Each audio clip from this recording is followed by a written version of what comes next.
I met Bob in Bristol on the bus going to school. We were just good friends. One Easter, he came to the tennis club and we sat down and talked properly. He gave me a lift home and that was it. We were two sides of the same coin.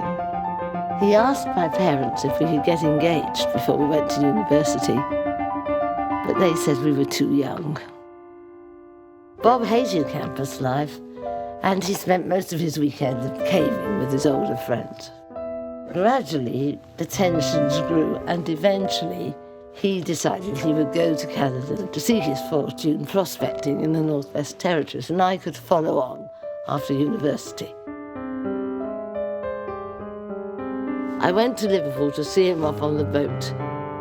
He had a £10 immigration ticket, but I didn't know when I'd see him again. And I cried all the way back to Durham on the train.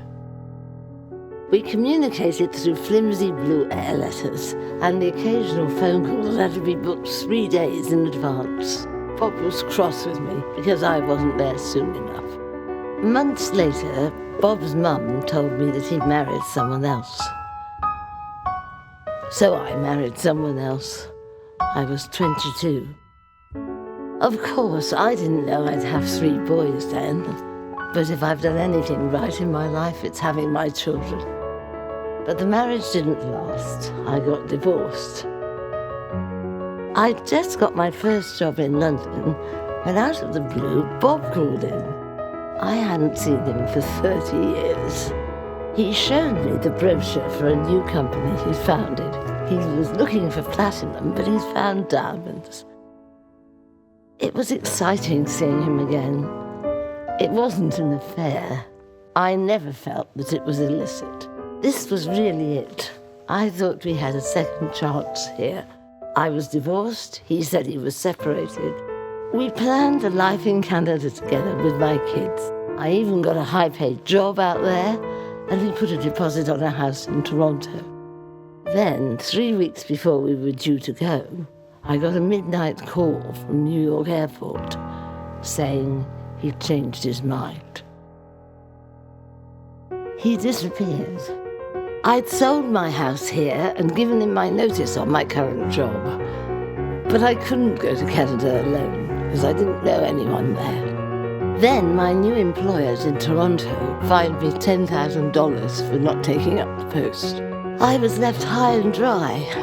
I came to realize that Bob just couldn't cope with the pressure. It was a choice between me and mining. I focused on my career. I was headhunted for the post of chief executive at Guide Dogs for the Blind. At the required medical examination, I was told that the trapped nerve in my right arm was in fact Parkinson's disease. Beyond the shock, I realized I would have to manage this disease by accepting it and not fighting it. It would make me stronger. At 52, we met again. At this point, my Parkinson's disease was under control. We went to Swildon's Hole, where we used to cave in our youth. At the mouth of the cave, he told me to close my eyes. And then he said, "This is where I first kissed you, and now I'm going to ask you to marry me." And I said yes. He gave me this beautiful ring. We made a home together in Yellowknife, Northwest Territories, Canada. He became Mr. Big Business International, expanding from mining to retailing diamonds.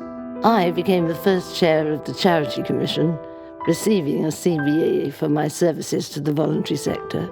Bob found my Parkinson's disease quite hard to deal with. His greatest fear was that he would lose the essence of me. My mind would go, and we'd always been so much in tune. I proved him wrong. You see, he had never had anything wrong with him. He escaped a helicopter crash and freezing to death when his friend died in the Badlands. He was head of the whole world as far as his business was concerned. So when he became ill with leukemia, he didn't know how to react. It seemed such an irony.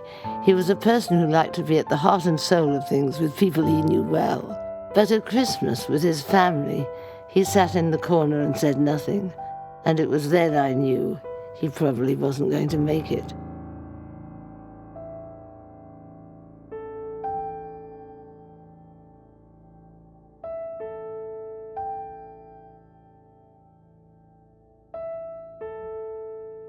I went back to Yellowknife to pack up the house with a friend. We were sitting outside on the last night when suddenly the northern lights appeared out of nowhere. There are other ways you can exist, not only as a person, but as an influence, doing what he did and what we'd done together.